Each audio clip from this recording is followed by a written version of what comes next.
I want to give you very quickly here today 7 characteristics of a religious spirit. 7 characteristics of living in a system where you're trying to get to God rather than allowing God to get to you. Number 1, religion. This kind of religion is always performance-based. I've got to perform. If I don't perform, then I'm not going to be accepted by God. Second of all, it's always focused on rules and rituals to please God. I've got to follow all the rules, and I've got to go through the rituals. Whatever my religion says the rituals are, I better make sure I'm doing all the rituals and I'm following all the rules, or otherwise I'm going to be in trouble. Thirdly, it's fear-based. It's insecurity-producing.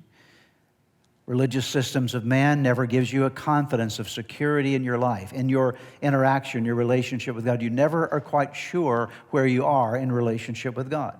Fourthly, it's externally focused. If I just do the things outwardly, then as long as I appear religious, then everything's going to be all right. I'm worried about the outside of the cup, as Jesus talked about a moment ago, although the inside of the cup may be very dirty.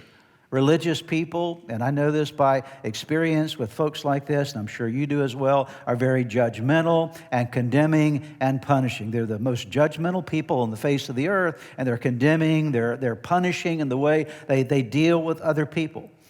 Number 6, they're dependent on human willpower for the compliance to God's laws. They have to do it themselves. I've got to have enough willpower to do the right things. And so they're always working on their own willpower to somehow please God. And ultimately, even when they do good, they're self-righteous and they're prideful. These are the characteristics, 7 characteristics of religious folks, as I've defined it in this message. Jesus came into a world that was dominated by human religion. And by the way, that world still exists today. That world still exists today.